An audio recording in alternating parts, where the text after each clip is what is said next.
미세먼지, 황사, 꽃가루 등 각종 알레르기 유발 물질이 많은 시기.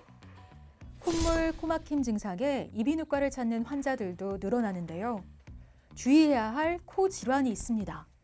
동굴처럼 생긴 부비동이라는 공기 주머니 안에 어떤 원인에 의해서든 2차적인 세균 감염이 발생하여 점막에 염증이 생기는 질환으로 화농성 콧물이 축적되어 축농증이라고도 불립니다. 흔히 축농증으로 잘 알려진 부비동염. 코 주위 공간인 부비동에 염증이 생기는 건데요. 누런 콧물과 답답한 코막힘에 두통까지 생활을 불편하게 하는 부비동염. 어떻게 치료하고 관리해야 하는지 온에어 닥터스에서 알려드립니다.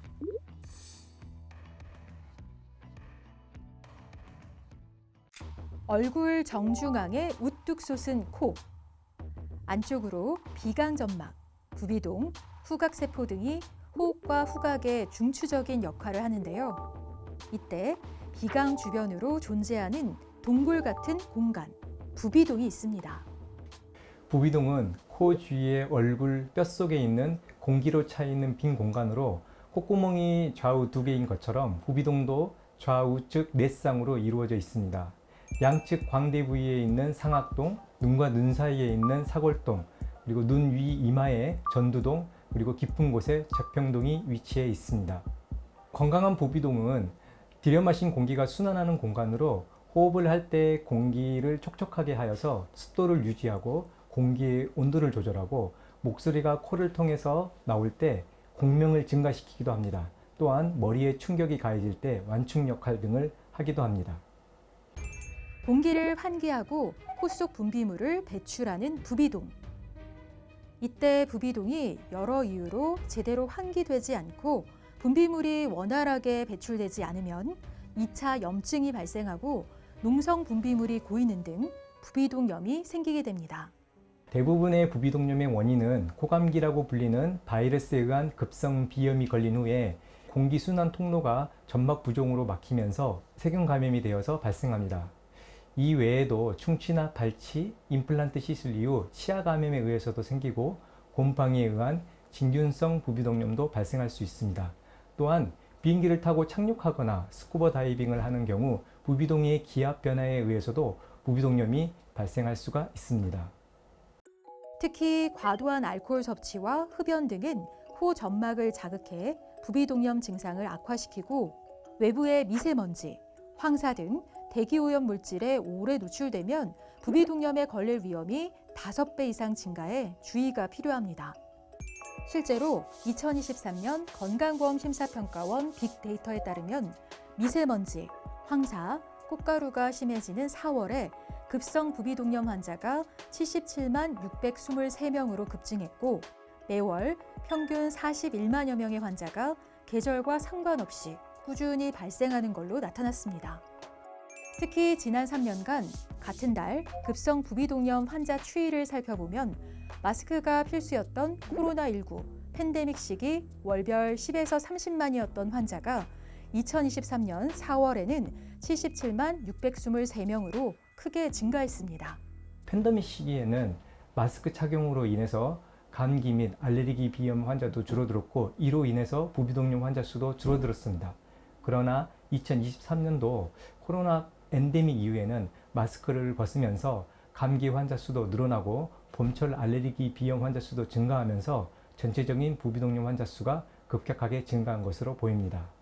연령별로는 특히 소아에서 유병률이 높은데 그 이유는 소아의 부비동의 연결 통로가 좁음으로 인해서 감기 걸렸을 때 부비동염으로 쉽게 발생할 수가 있습니다. 평소 비염, 부비동염 등 코 질환을 자주 경험한다는 남성. 최근 부쩍 심해진 코막힘과 불편한 증상에 병원을 찾았습니다.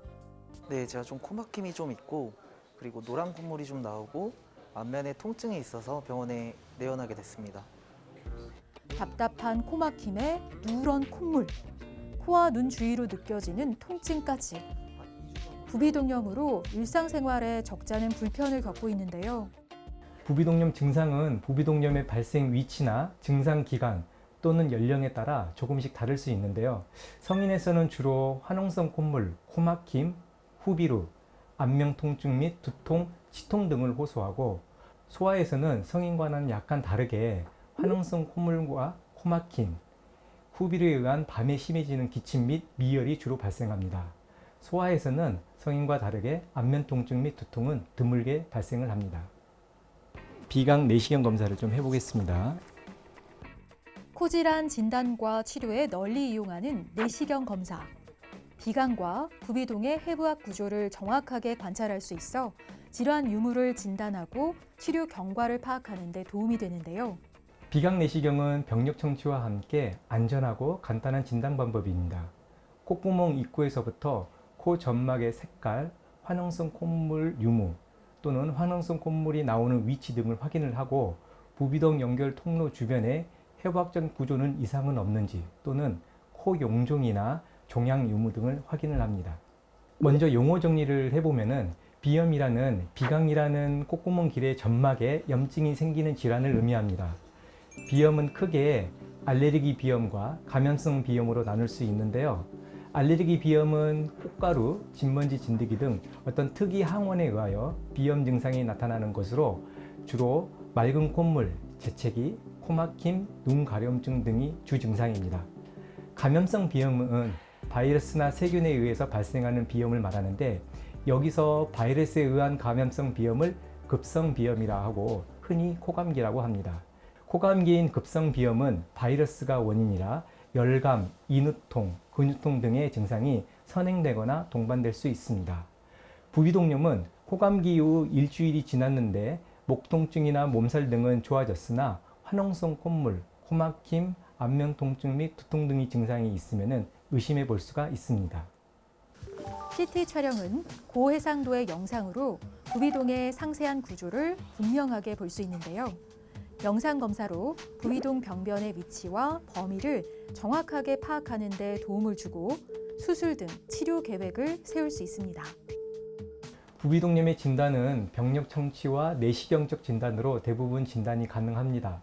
추가적으로 더 정확한 질병의 정도 및 치료를 위해 엑스레이를 찍거나 최근에는 방사선설량이 적은 저설량 CT를 검사하는 경우도 있습니다.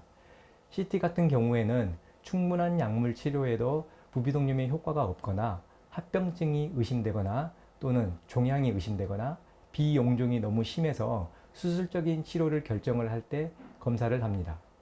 자, 환자분 콧구멍 안에 화농성 콧물이 고여 있기 때문에 그거를 좀 드레싱을 해드리겠습니다.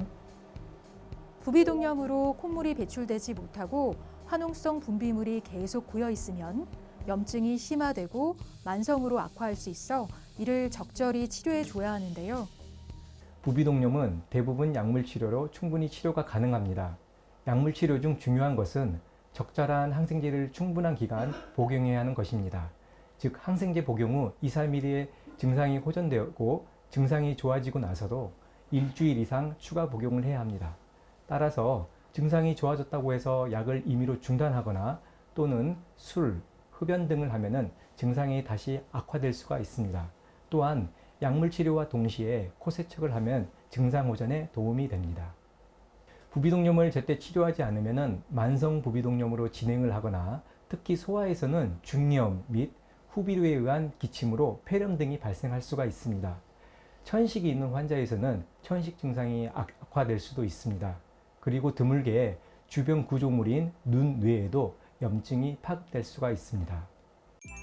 특히 12주 이상 지속된 만성 부비동염으로 약물 치료에도 반응이 없고 해부학적 구조 이상이나 무록 같은 합병증이 발생한 경우에는 수술 치료를 고려해 봐야 합니다. 병력 청취, 내시경 검사 및 CT 결과 등을 종합하여 결정을 합니다. 수술적인 치료는 충분한 항생제 치료에도 불구하고 효과가 없고 CT상 병변이 전체 부비동에 광범위하게 존재하고 있거나 또는 자주 재발하는 재발성 부비동염에서 고려할 수 있습니다. 또는 진균성 부비동염이나 치료에도 호전이 없는 치성 부비동염, 다발성의 비용종이 있는 경우에도 수술적인 치료를 고려할 수 있습니다. 수술적인 방법은 예전에는 잇몸을 절개 후 수술을 하는 경우도 있었으나 최근에는 내시경의 발달로 내시경 쪽 부비동 수술을 합니다. 부비동 수술의 주 목적은 부비동 연결 통로의 병변을 제거하고 통로를 개방하고 확장하는 데 주 목적이 있습니다.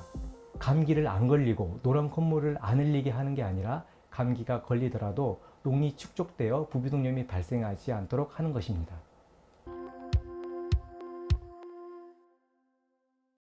날로 심각해지는 대기오염과 황사.